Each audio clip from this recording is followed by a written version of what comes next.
I am an American soldier. I'm a warrior and a member of a team. I serve the people of the United States and live the Army values. I will always place mission first. I will never accept defeat. I will never accept defeat. I will never quit. I will never leave a fallen comrade. I am disciplined. I am disciplined. Physically and mentally tough. Trained and proficient in my warrior tasks and drills. I always maintain my arms, my equipment, and myself. I am an expert and I am a professional. I stand ready to deploy, engage, and destroy the enemies of the United States of America in close combat. I am a guardian of freedom and the American way of life. I am an American soldier. I am an American soldier. I am an American soldier. There's strong, and there's Army strong. See what it takes at GoArmy.com.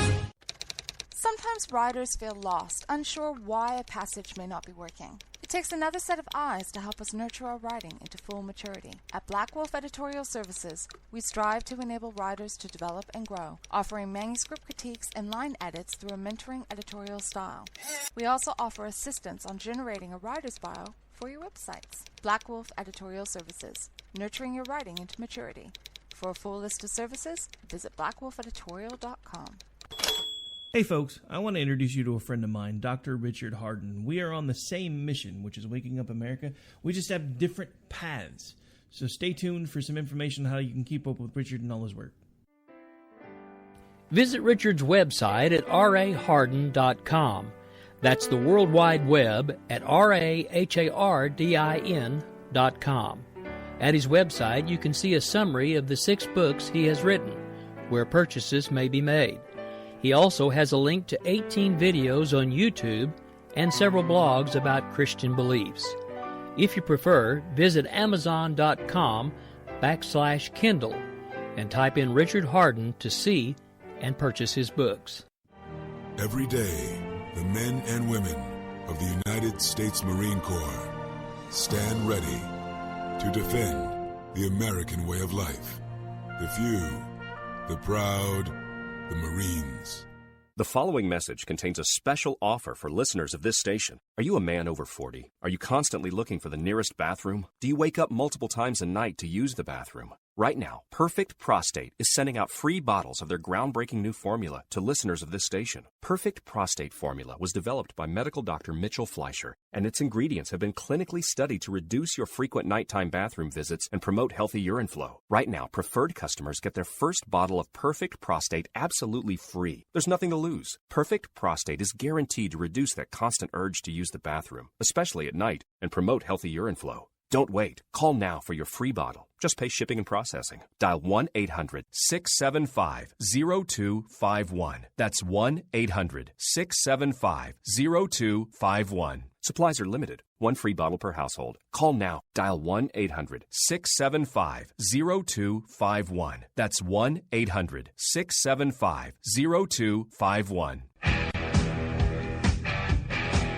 KLRN Radio has advertising rates available. We have rates to fit almost any budget. Contact us at advertising@klrnradio.com.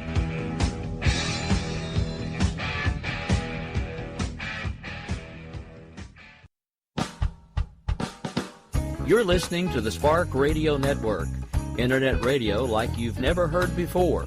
Innovation, creativity, and imagination are all said to begin with a spark.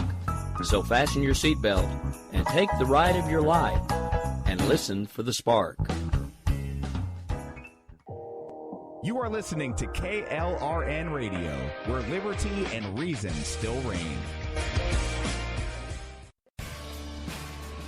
My name is Jessie. I'm a United States Special Forces widow. This gives me a unique perspective on the world around us. If you're willing to listen, I'll tell you how I see it, and I won't pull any punches. This is my POV, which stands for point of view.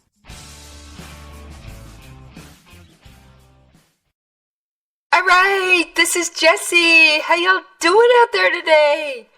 Oh, I've missed you. Well, you know I miss you when we're not talking. Oh, yeah. And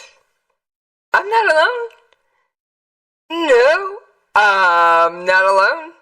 I got a special guest with me today.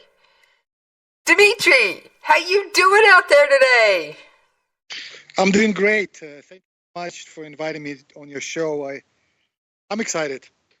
I am so glad to have you.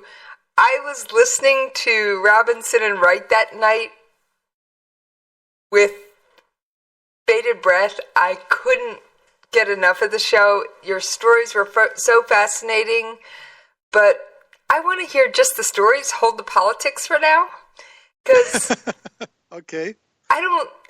Well, maybe a little tiny bit of politics is okay, because I do cover international politics and foreign affairs, but I don't cover all the regular U.S. ones. They can keep them. I'm more likely to understand. It is difficult to escape anything that is not political with my name, you know? Oh, I'm sure you've had your battles. If my name would be Vladimir, that's the only thing that could have been worse. But Dimitri is actually also very Russian-sounding name, and my last name is Nosarev. You know, anything with V at the end or EV. So I've been accused of being a Russian spy quite, I can say, a prolific amount of times. Well, I don't think so. So, what can I say? I think you followed the rules, came here legally, and you're happy to be here.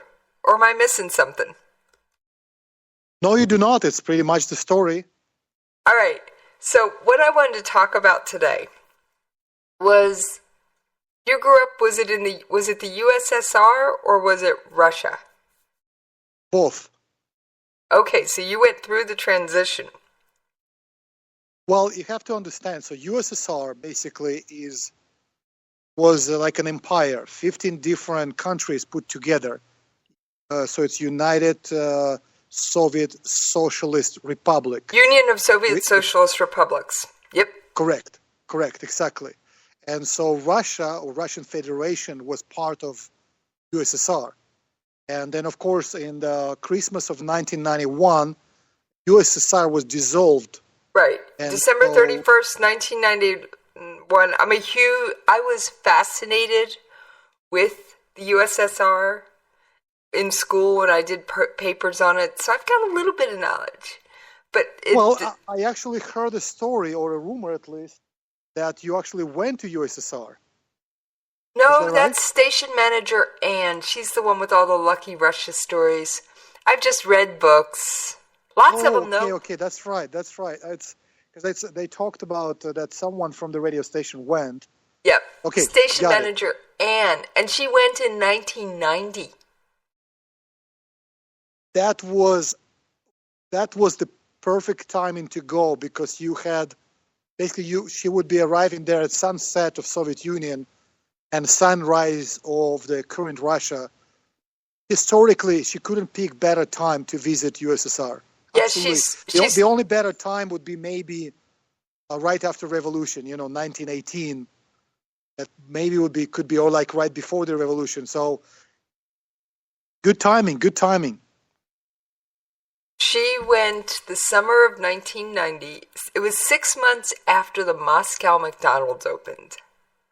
Russian Moscow McDonald's. I've been there. That's how she dates her trip. She always says, I was there 6 months after the Moscow McDonald's opened. It was a bright spotlight of American capitalism in a dark, horrible socialist nightmare. Yeah, it was amazing. And she still remembers that it cost, I think it was 21 rubles for her and 21 rubles.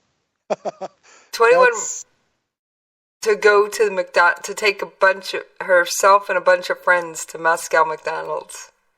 Do you remember? Did she tell you what the exchange rate was? Because Russian ruble collapsed like so many times from the original ruble. That would be interesting to find out, because I still remember Black Thursday, when the currency collapsed so much that thousands of rubles became pennies, or kopeiks, they say in Russia.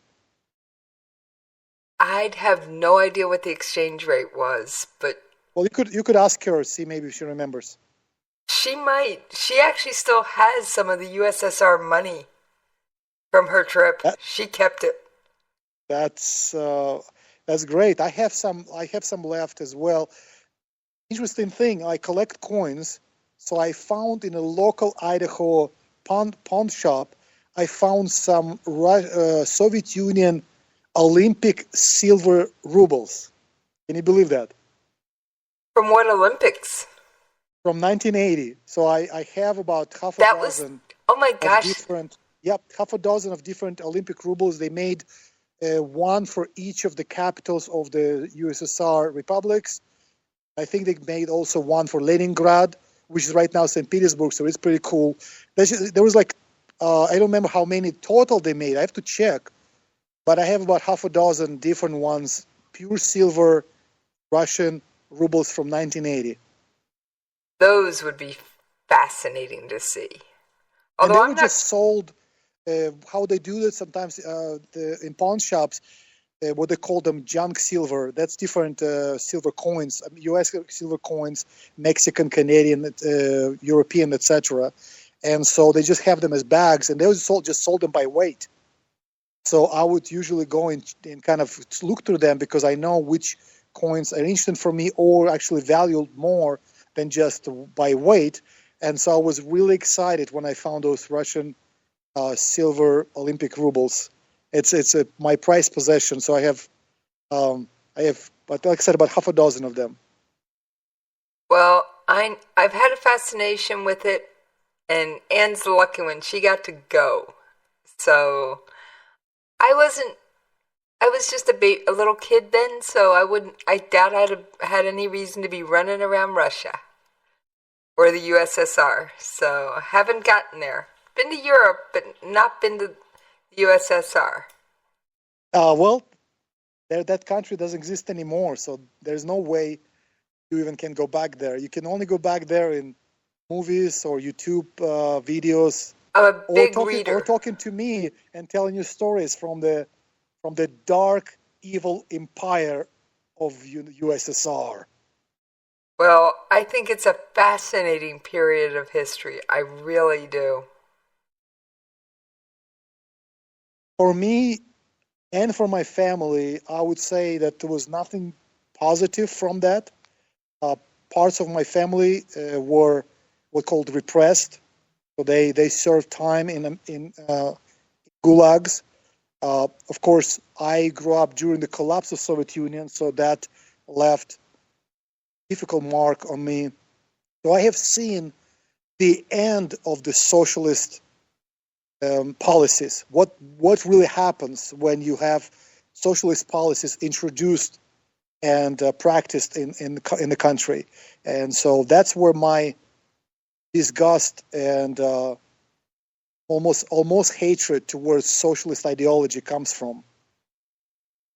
So I'm guessing you were not a Bernie Sanders fan during the U.S. election. No, not at all. Even though with Bernie Sanders, the only way I can say he's a fool, because he calls himself a socialist, and he's not even a socialist.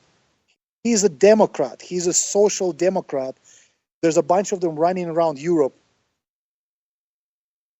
So there's social democracy in Germany. Of course, social democracy is very strong in Nordic countries, Finland, Sweden, Norway, Denmark. I've been to Nordic countries many times. I have very good friends there. And from that standpoint, United States is also social democracy. We have Social Security, we have Medicare, we have Medicaid. Now we have Obamacare. We have a lot of we have so Veterans Affairs. So your husband serves, right? Yep, my husband is active duty now. Occasionally he sneaks on the air, but it's pretty rare. But he'll sneak on the air with me every once in a while. So he will have also some democratic socialist policies that will cover him. we're talking about veteran affairs. You also have help with. He would also have help with buying house with VA loans, and so all those policies are part of social democrats. A socialist is a completely different thing. A socialist is someone whose ultimate goal is overthrowing of capitalism and establishing socialism, which is the pathway towards communism, which is stateless, moneyless, classless society. And so that's the thing. So in reality, Bernie is not even a socialist. In a way, he presents himself as a social democrat. However, he's a socialist. He's just lying socialist. In his depths of depths, if he could nationalize everything and destroy all the capitalism in America and establish basically United States of socialist republics, he would do that. He just doesn't have the power to do that. And it's a very normal thing for socialists, especially European type of socialists, to do that. The followers of Bernstein, who was a good friend of Karl Marx, who wrote Evolutionary Socialism, basically there's two theories. There's a revolutionary socialism, which says that you have to have a revolution to come to socialism, which is the first stage of communism, through dictatorship of proletariat. And then there's also evolutionary socialists, or more say social democrats, that actually want to advocate through different policies, social policies. So eventually they hope that the capitalists will realize that's a better way and switch to socialism, eventually communism. But Bernstein said, well, we cannot really expect that fully. So he said, he eventually postulated that the movement is the goal. So there's really, for social democrats, there is no goal of reaching communism. They just want to kind of improve society, and they go back and forth with capitalists. So the whole idea is kind of to ameliorate capitalism. So that's where the democratic socialists come from. And many policies that Bernie is pushing right now, they're actually not really socialist. They're social democratic policies that are very common in present-day Europe. Okay. Sweden Dimitri, did try full... Dimitri, yes. You just used a big word, ameliorate. Now, I always ask people who use big words to define them and explain them on air. Do you got a definition for that? Yeah, ameliorate, as much as I understand, is someone who has a garden in my backyard, basically to make it better, to make it softer, to make it more better in whatever way. So to ameliorate, how I see that, what social democrats wants to do is to make capitalism nicer. Because in their idea, capitalism is a dog-eat-dog world. It's economic Darwinism. So by introducing so-called some social democratic policies, or shorthand they call them socialists now, and that's what brings a lot of confusion. They want to make capitalism more compassionate, more nicer, and they think better. That's how I see that.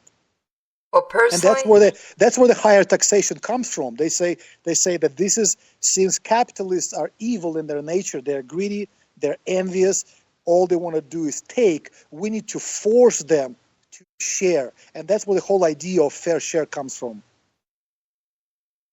Well, thank you for explaining that. I like capitalism just the way it is.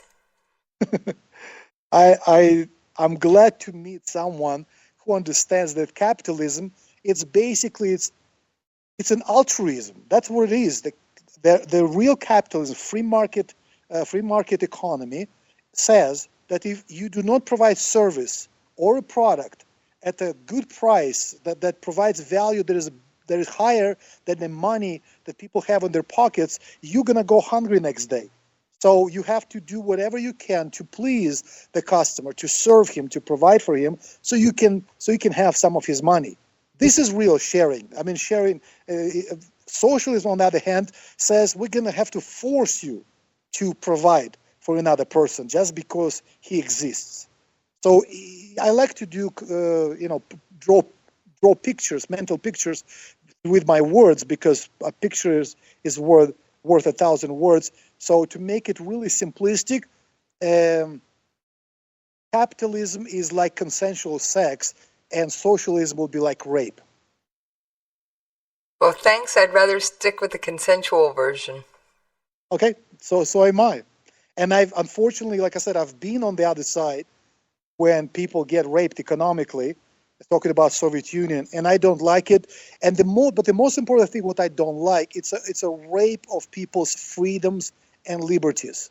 There is no way with a socialist ideology, socialist policies, to have some individual freedom to choose really what you want. They are mutually exclusive. You either have freedom and liberty, or you have socialism, which in my definition is in the moral political ideology of theft, violence, envy, and greed. Now, all those things that I mentioned, all those words, they are part of human nature, especially envy and greed. Unfortunately, and this is the horrible thing with socialism, they make that government policy on many different levels. And that's why I hate socialism. I got a question. When you were growing up, were there lines? Did you have to wait in lines to get groceries and buy cars and do things like that? Okay, let me. I'll give you two different stories because I've survived. I've survived both of those.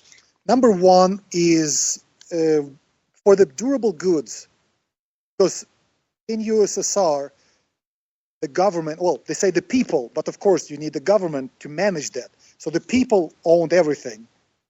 So the government managed that for them. So they own all the real estate.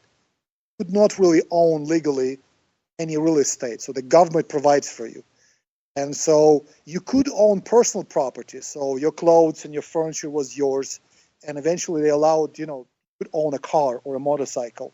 However, because it was not capitalist economy, it was a centrally led economy.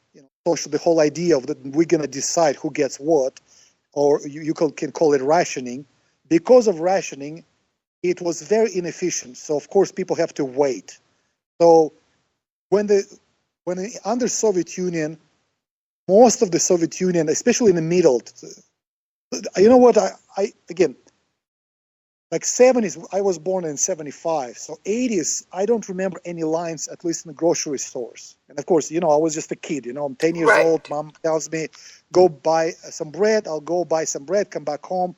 There was no line. So they were figuring out how to provide efficiently enough so people have food. However, if you need a car, you need to sign up, basically, like you said, not get in line, but kind of sign up that you want to buy a car. And then they're going to tell you that eventually when you can do that. They actually have to make a car for you, so to say. And if you remember, Ronald Reagan was joking about it, and that joke was pretty close to what was happening in Soviet Union.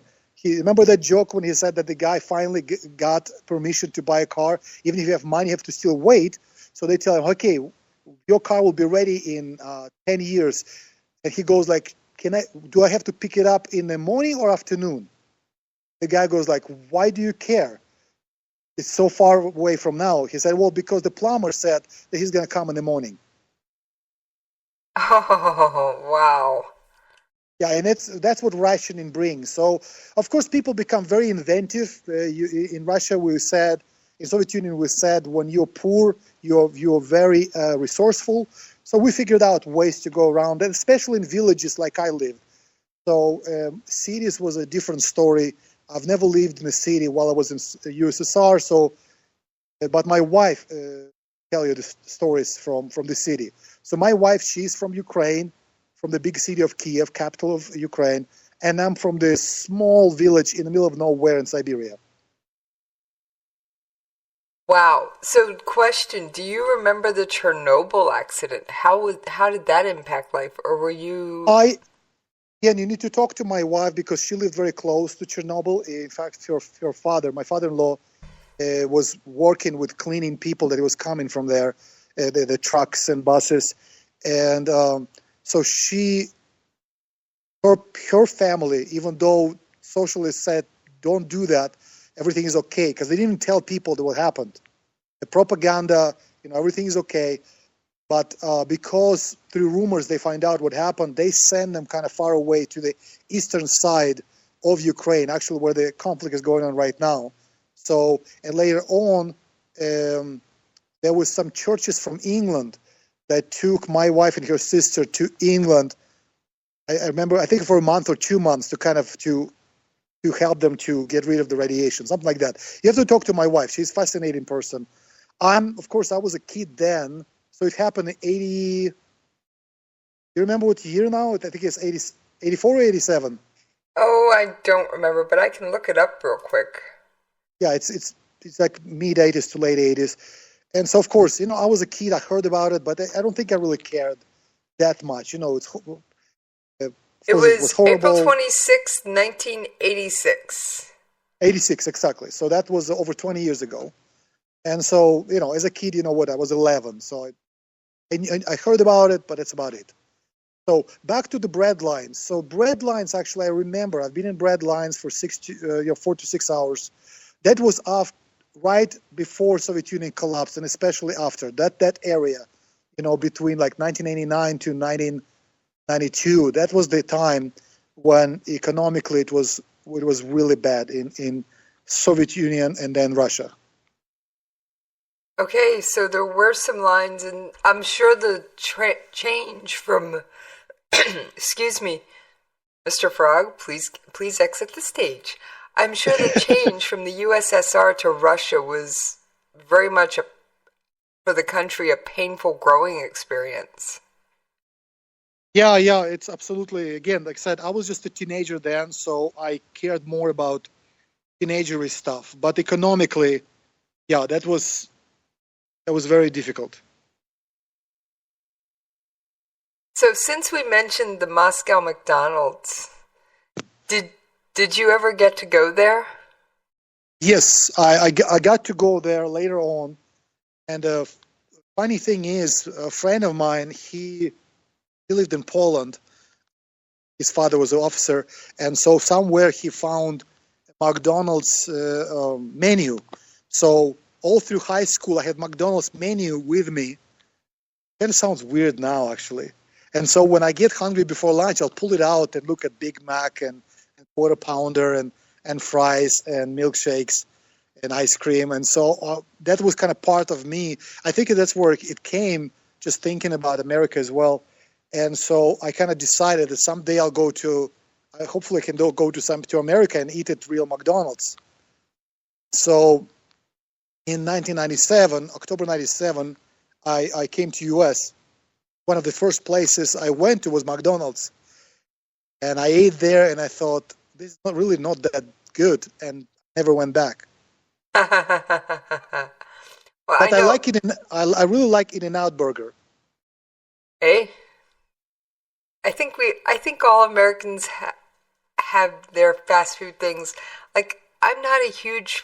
The only thing I really love from McDonald's is their French fries, but they've got to be piping hot and fresh. And I like to dip them in the sweet and sour sauce they give you for dipping sauce for the chicken nuggets. Nice. Actually, sounds really tasty right now. I haven't had lunch yet, so. Well, that makes two of us. I'll try not to make you hungry on air. Yeah, exactly. Man, Yeah. Let's switch to something else. Yeah, back to bread lines. It was really difficult time. My father-in-law wasn't paid for 18 months. He still went to work every day. How could they get away with not paying people? They said, next month, and then they start paying like with things. So if you worked at the tire factory, they'll give you tires. You go to flea market and you trade your tires for toothpaste and shoes and clothing. And so we basically switched to barter for a while. And then when dollar entered the Russian economy, most of the transactions switched to dollar because it was a durable currency. And even I don't know right now, but for a while, everything was denominated in dollar. Even if you have to pay in rubles, they still put it like you have to. So the price would be in dollars and rubles. Okay, so if you had hard currency at that time, was it easier to get stuff? Not just the problem is not an easier. The problem was with inflation. At one time, we had double-digit inflation monthly, not yearly, monthly.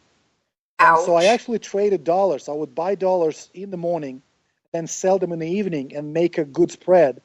And because if you want to buy bread, you want to save money. You make sure you go to buy bread in the morning. First of all, like I said, might not be there at all. So or if it's there, it's going to cost you 10% more in the evening. How would you like that kind of stuff? Ouch! That doesn't sound like much fun. It really doesn't. No, it doesn't. But guess what? We as human beings, we really are fascinating creatures because we get used to anything. It's much easier to get used to good stuff, but we're pretty good at adapting. So you kind of get used to it. At first, it's shock, but then afterwards, you're like, oh, okay, it fluctuates. So, what? You also told me you served in the Russian military? Correct. Okay. I call it Red Army because I actually had my uniform was still Red Army, but I served in after breakup of Soviet Union, 94, 95. What was that like? That just the whole prospect of that just fascinates me. I mean, I'm assuming it was mandatory service, correct? That is correct.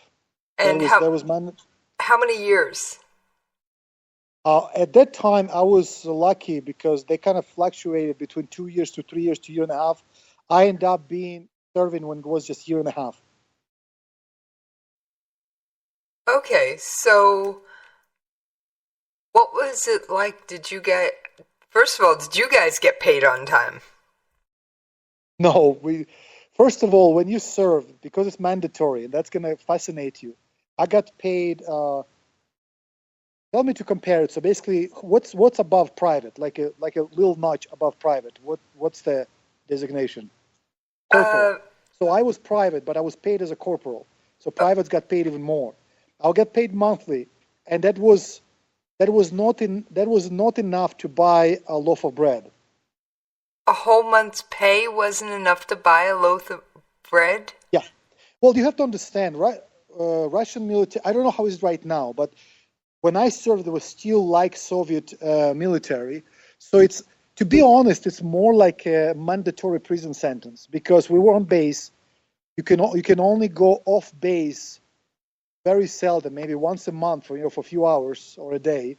And then you would have, once a year, you would have a few days they're going to let you go off base. Otherwise, you leave, sleep, and do everything on base. You have no right to leave because then you AWOL and then you're in trouble. So, and of course, talking about socialists, they use military many times as the free labor force. So for example, I was an army engineer. So we were working on railroads and working on tram trucks in the city. So when they need to repair something, they would just get us, to get the whole battalion, and we just go and fix it. And in fact, this is one of my most impressive physical feats because we need to replace a few miles of railroad over the weekend. So everything is ready by Monday. So I worked for 72 hours straight. 72 hours straight? Yep, the whole battalion worked. I've no sleeping, just drinking water and little food here and there. We were not stopping even for that, just kind of grab on the go, quick break. And from what I remember, by the end of that time, people were just dropping, and we do everything by hand, no machinery. Just laying, taking off old stuff, putting new stuff, everything by hand. And so we were able to finish it. I still remember we finished it at late on Sunday. And so they gave me a leave for 2 days, and I slept for 28 hours. Wow! I didn't know I could stand. I didn't know I could physically work hard labor for for that long. Because I actually survived, and didn't collapse like some guys. But I also had no idea I can sleep for for almost 2 days. Because I actually came on Sunday, fell asleep, and I woke up on Tuesday. That's insane. First of all, I can't imagine working 72 hours. I mean, I've stayed awake for 24, even 36 hours when I've had stuff to do, or I'm staying awake waiting for something, or I'm busy doing something. Yeah. But after that point, it starts to really take a toll on you. But 72 hours? Well, you have to remember that the mandatory age of induction was at that time 18. So I was drafted when I was 19 because of certain circumstances. So for 18, 19-year-old guys, that's a perfect time to keep them awake, because this is most guys at that age, they think they're invincible, and you do have the energy to plow through. You try to keep me up right now for 24 hours, and I don't know if I'll be able to.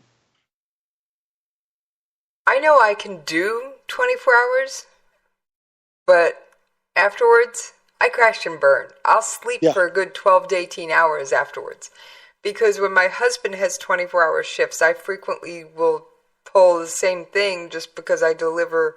When he's on a 24-hour shift, I'll take him food.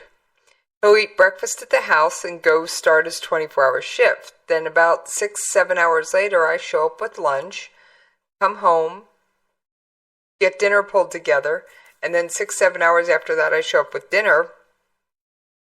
And then usually about 1-2 in the morning, I'm showing up with a late night snack and some energy drinks. Yeah, I understand. There was no energy drinks then, but they gave us kvass. There was unlimited kvass. You know what kvass is? No, do tell. It's a Russian drink. You can still get you can check online. You can still order it. It's like it's a Russian drink. It's more, the closest thing would be kombucha, probably the closest thing to kvass. It's kind of a lightly fermented drink. So it's that's what we had unlimited that. Good thing that came out of that, I was really ripped at that time. I mean, you could see veins everywhere, six-pack and so forth. So that's the only good thing that came out of it. Well, at least something good came out of your military service. You got in shape. Yes, exactly. That would be good. Yeah, it's in Russia we have a saying that the military is a very good school of life, but it's better to do it. How we call it, like mail order, something like that. I don't know how to translate. Like do it not the real thing, but just kind of learn about it. Exactly. It's better to kind of read about it than live it. Exactly. That's so in Russia we say, no one speaks Russian, so there's no point. Yeah, but the idea is it's better to do it off campus, something like that. Right. So that is a fascinating story. So what was it like making the transition from Russia to the U.S.? I'm actually I'm a missionary. Basically, my church from Russia sent me as a missionary to North America, and that's Mexico, U.S., Canada, and that's what I first I moved to Mexico, and I stayed there for almost a year, and then we moved to U.S., and so I've still traveled to Mexico and Canada, but I'm based out of U.S. Coming here, well, let me tell you this. Mexico was a huge upgrade in lifestyle coming from Siberia.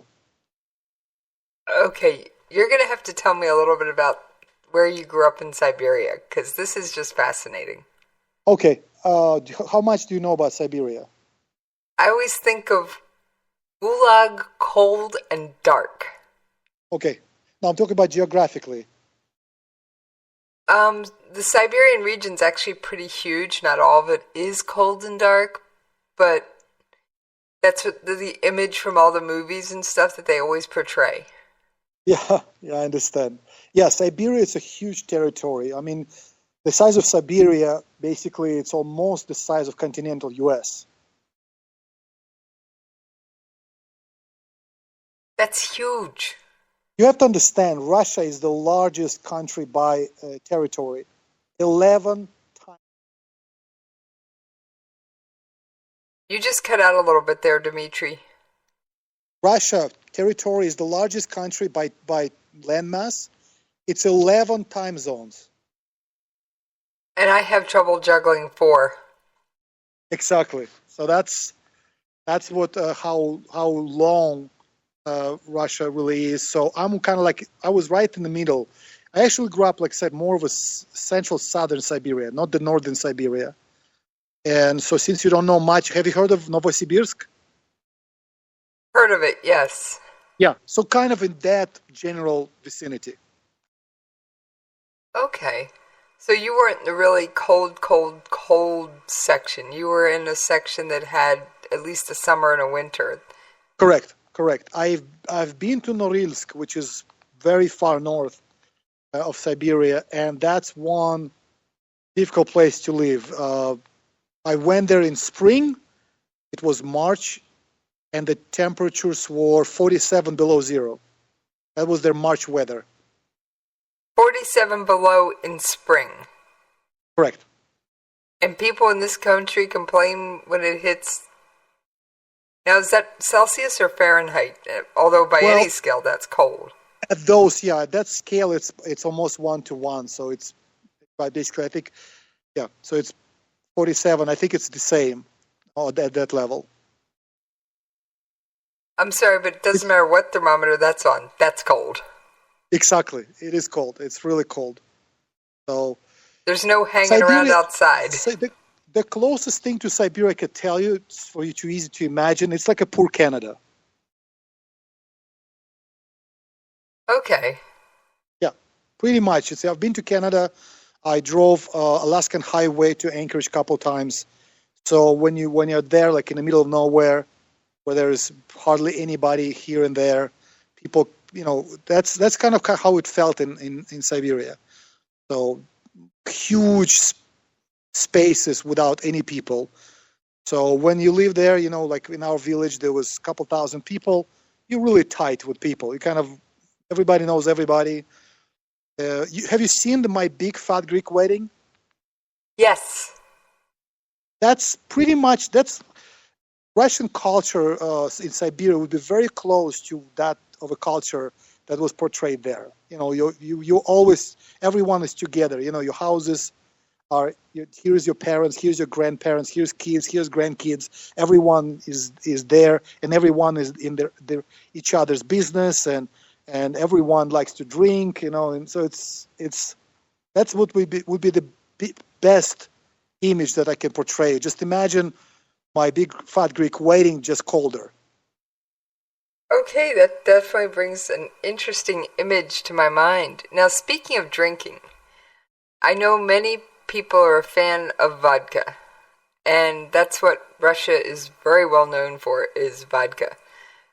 Is there a real Russian vodka on the market here in the U.S.? As much as I'm not big into vodka, as much as I know, yeah, you have Stoli. They call it Stoli from Stolichnaya. Yes. That means Stolichnaya. That means capital city. Stolica. That's a capital city. So that would be. So I heard of that. That you have that. Again, I'm not an expert into that realm at all. So you probably can Google and figure out. I'm sure there's something else on the market, but from what I understand, Russian vodka is not high quality vodka. From what I heard, just a cheap potato or grain vodka. So just because they haven't distilled it well. But I don't know. Again, I'm not an expert. That's what I heard. I will say potato vodka has its uses. I happen to be Jewish, and during Passover, we can't have anything made with grain. So potato vodka is very popular among Jews during Passover. I can see that. You gotta do what you gotta do. Yep, during Passover, the potato is your friend. Yeah. So, have you become a U.S. citizen, or? Yes, I'm a U.S. citizen. Okay, how long did that process take? Well, I have a very lengthy story because my paperwork was lost a couple times, so I end up a huge ordeal for me to become U.S. citizen. And so when I become U.S. citizen, I've actually cried. When I got everything went through, and they said, anyone wants to say anything, and nobody else wanted to say anything. There was probably about 40 people there, and I said, I want to say something. And so I just said, I'm really excited. It took me a long time to become an American citizen, and so, like I said, because I think it's my calling, to be here as a missionary, Christian missionary in America. So it's just like God gave me a special love for American people. That is, I have my natural love for my Russian people because I was born there. But actually, that special love that God gave me for American people is on a totally different level. So I consider myself an American through and through. Oh, I totally understand what you're saying because I'm Jewish, so I have a very strong emotional connection to Israel, but America will always be my home. It will always be my country of birth. And it will always be the country I claim no matter where I travel under any circumstances. So have you been back to Russia since you became an American citizen? No, I haven't. I haven't been back to Russia, and I really don't have much desire to go back to Russia. I like to travel. I do mission work also in Cuba, places like Cuba, Vietnam, Thailand, Bangladesh, Europe. So it's really I don't see any reason to do that. When I do mission work in Europe, I usually bring my mom there so we can meet and so she can see kids. But otherwise, really, especially Siberia. Like I said, if I really want to go somewhere that's like Siberia, I'd rather go to Canada or Alaska. I like Alaska a lot. So does your mother still live in Russia? Yes. My everyone. I'm the only one in America. My mom, my stepfather, my brothers, and my sister, they all live in Russia. So do you get to talk to them often? Is it hard to communicate with them? No, just like this we do on Skype. They have Skype, I have Skype. We have easy connection, phone or Skype or mobile phone. Okay, it just, like I said, it just fascinates me because I've studied the history so much. Now, I know we're coming up to the end of our time together, and I'm just like, I could talk to you forever. It's just such a fascinating story. Yeah, I'm still here. I'm not leaving, so if you want to have me back, I'd love to come and share. I have a lot of stories. It's just my life is, when I share stories, some people tell me, look, you have enough stories for 3 lives already, and you're a young guy. So it's I can be back and we can talk about different things. So that's what's your favorite? I'm sure you've got some favorite memories of Russia. I'm sure it wasn't all gloomy and dark. So what are some of your favorite memories? You know what? Most of the memories still gloomy and dark, and not just because of socialism, but also how broken my family was. My father died when I was 3. I had 2 stepfathers who were both alcoholics, and so it's my grandfather died very young. So this is really it's pretty dark life, and that's one of the reasons why I hate victim mentality, especially when I hear it here from the regressive left when they talk about I call it victimology. I mean, those people, they haven't experienced anything really remotely difficult. Especially some of them do, but comparing to what a lot of people in Russia experienced going through collapse of Soviet Union and being in Russia, etc., etc. And I don't consider myself a victim. I do not want anybody to feel sorry for me because I embrace struggle. So on one side it was difficult. On the other side, I appreciate everything I went through because it made me who I am, and it created in me things that allowed me to become a better person, a more compassionate, more loving, more caring individual. If you would specifically ask like memories, it would be family and friends. Really, there's nothing really specific about locations or place I visited necessarily, but hanging out with family and friends. I was very close to my grandfather and grandma. I had some friends that we were hanging out together. In fact, right now, the memory popped up and it just made me feel very warm inside. It's when first right after the breakup of the Soviet Union, we got Monopoly game into Russia. And so that became our favorite game. There's about half a dozen of us, 4 to 6 guys, that will get together after school. And we've done it for months on end, I remember right now. We just get together and play Monopoly for hours and hours and hours on end. And so when I always knew after that I'll be in real estate. And so right now, part of my income, I actually play Monopoly in real life.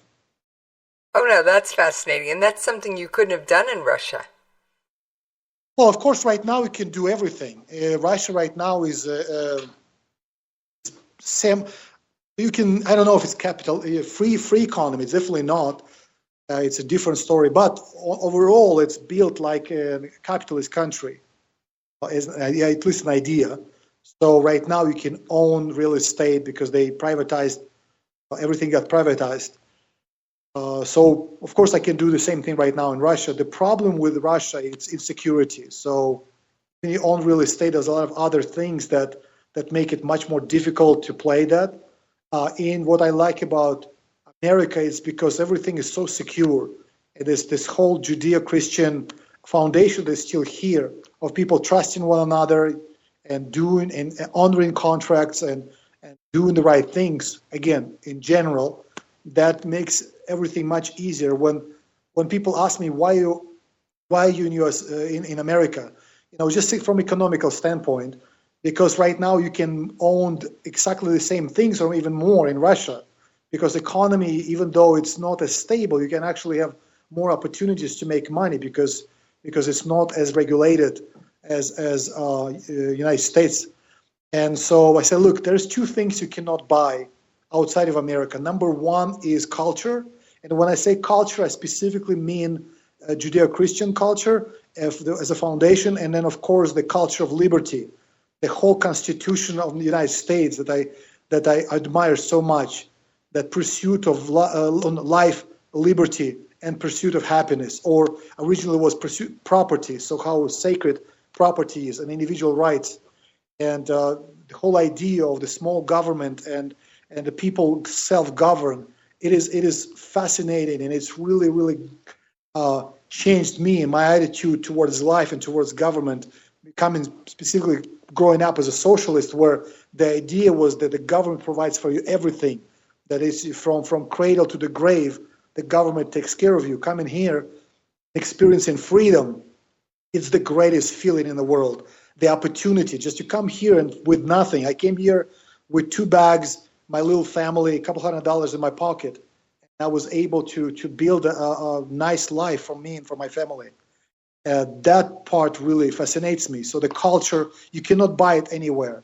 I've been to 20 plus countries, and some of them are really nice countries. I really like Singapore. I do really like the Nordic countries, some places in Europe, even Southeast Asia. Those places I really like. Japan was impressive, but there's nothing culturally like United States. And number 2 is infrastructure. I really like how infrastructure works here. Overall, until now, it's still the only headache I have is to find customers and serve them well. That's the only thing. I don't have to jump through so many hoops that I have to do in so many other countries. And that's, again, going back, why Bernie Sanders scares me the most. He is the most dangerous politician in the United States right now, because he's trying to destroy the fabric of the United States, who we really are. I feel there's a lot of groups that are trying to destroy the fabric of this country, and I have to say that my patriotism is very deeply rooted, because you didn't get to hear my show intro because I had it turned off, but my current husband is my second husband. My first husband was also a member of the United States Armed Forces. He was Special Forces, and he was killed in action. Wow, I'm sorry to hear about that. My first wife was killed in a car accident. So my current wife is my second wife as well. So I lost a loved one. So my condolences and my respect to you. Well, like I always say, I'm a tough cookie. It takes a lot to make me crumble. That's a very good saying. Hey, I lived through the knock, and that's one of those things. It's a life-changing moment for sure. Just like you getting your U.S. citizenship was a life-changing moment. Yeah, something it's absolutely. I'll never forget, but I'm still in some, I'd never want to wish that on anybody else, or the hardship of going through that. Mm-hmm. But I also wouldn't trade it, because it's made me who I am now. Does that make sense? Perfect sense. I'm the same way. It's when I hear myself saying those things to somebody, in a way I'm shocked, but I know that I'm 100% honest when I say that if I would have an option not to go through that, I probably still choose to go through this, because of who I became as a person, as an individual, as a citizen, of losing a loved one and living through that and experiencing that. So it's kind of a weird thing to say. Of course, if I would be actually faced with that choice for real, would I? But right now I have a wife that I love immensely, and she loves me. We have three little boys together. So would I give up that? Do you understand where I'm coming from? Exactly. And everything in your life puts you at this moment in time right here, right now. So you don't want to change anything. All right, Dimitri, I have blown well and truly past my commercial break. So we're going to take a quick commercial break. Or do you have to go real soon? I have to go real soon. So I have to leave in about 3 minutes. So okay, then forget the commercial break. We're just going to keep on rolling, guys. You got a special commercial-free episode of Jessie's POV, Saturday's Slowdown. So, Dimitri, if you could tell everybody listening 3 things that you think make this country great, what would they be? 3 things. Number one, of course, I already gave you actually 2 things. It's the culture of liberty that is undergirded by Judeo-Christian foundation of America. Because true liberty and true freedom is I really don't believe it's possible without Judeo-Christian foundation.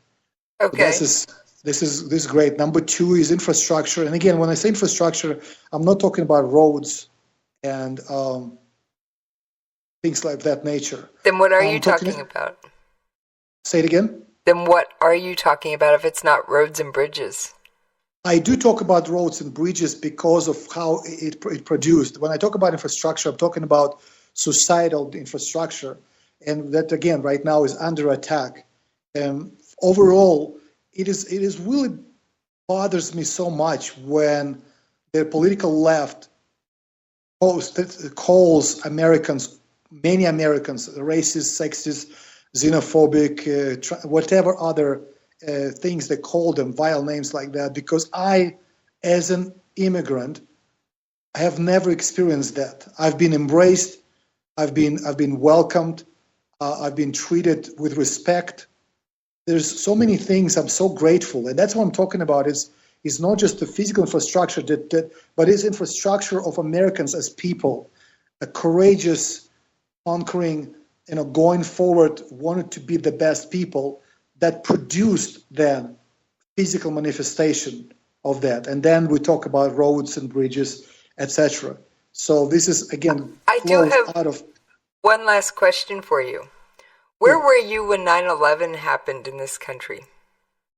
We need to have another show about that, because I actually was in Boston, and I actually was on a way to see Twin Towers, and then I stayed in Boston for a while, doing my mission work there and comforting people. We're going to make this a quick question. Sure. Since you said the patriotism and the swell of American pride that came after that, is there anything like that in Russia, or was that a uniquely American thing?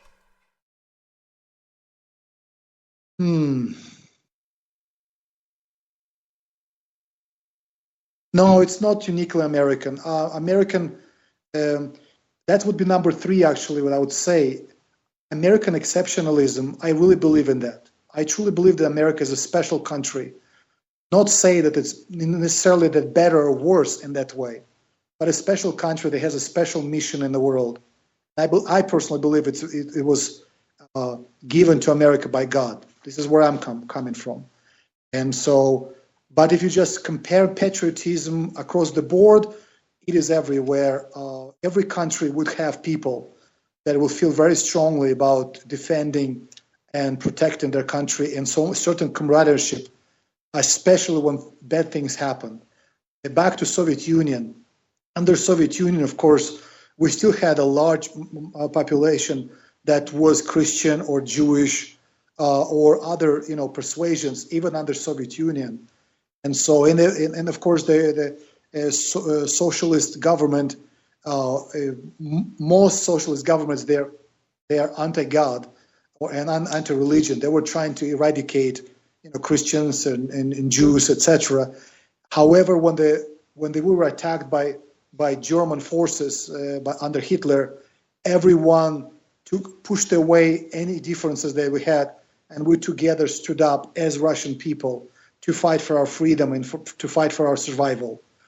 So and I've seen it when I read about other countries, again, like Israel or any other country that is in that kind of fight for their life when they are attacked.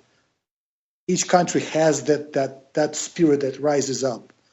So I'm going to Vietnam in a couple of months, and Vietnamese people the same way. Very proud people, very proud of their country and their traditions and their cultures.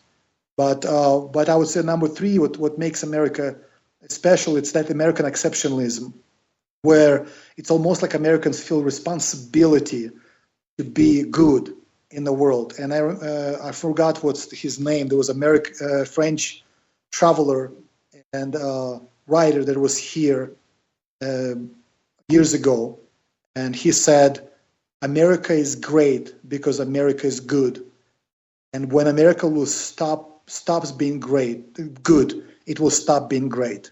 And that's what I'm talking about. That exceptionalism is understanding that there is certain goodness in American people and Americans. And so we as Americans, we need to continue that tradition.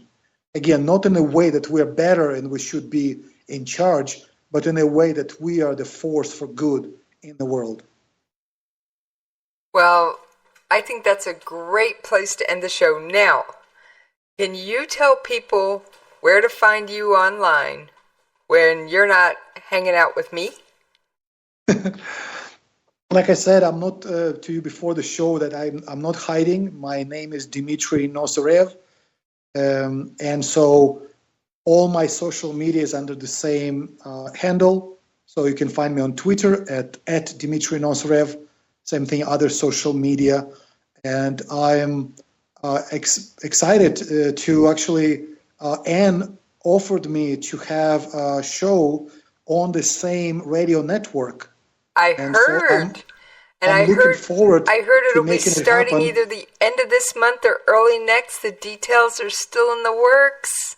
Yeah, so we right now with my partner. His name is Nathan Hastings, And we always had conversations back and forth on political issues, philosophical issues, religion, and it's many different things like that, economy, business.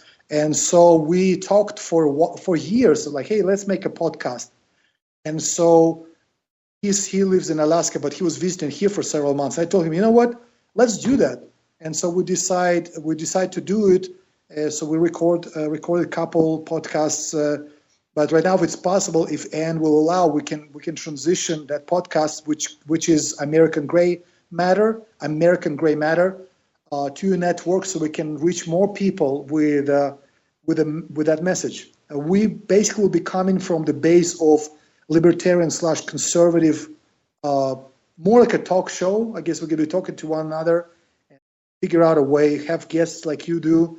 So I'm really impressed with the way you do it. It's, again, an honor to be invited. And so hopefully became frequent guests on each other's shows. Oh, hosts often bounce all over the place. I have inserted myself more than once on a show, sometimes without even checking with the host in advance. But that's usually Rick that I'm horning in on. All right, now before I go, I have to make 2 announcements. One, I need to give a shout out to Scott Harvath. Now, for those of you who are new or the first time listeners to the show, Scott Harvath is a retired NYPD sergeant and a 9/11 first responder battling stage 4 esophageal cancer. You can find him on Twitter at Scott Harvath, SCOTTHARVATH.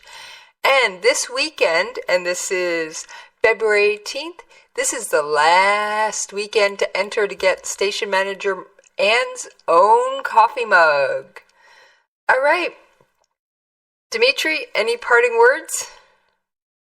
I actually like from what I understand, Donald Trump kind of borrowed his slogan, "Let's make America great again," from Reagan. Am I correct?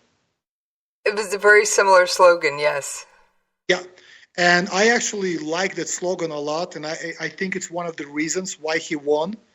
Whether you agree with his policy or not, he's tremendous marketer, and there's a very easy way to market his ideas, even though some of them didn't fit into that box. But the whole, the "Make America Great" Trump train with, and for me, a lot of people on the political left, they're saying right now, there's like, well, America was always great. And we just talked about America was always great.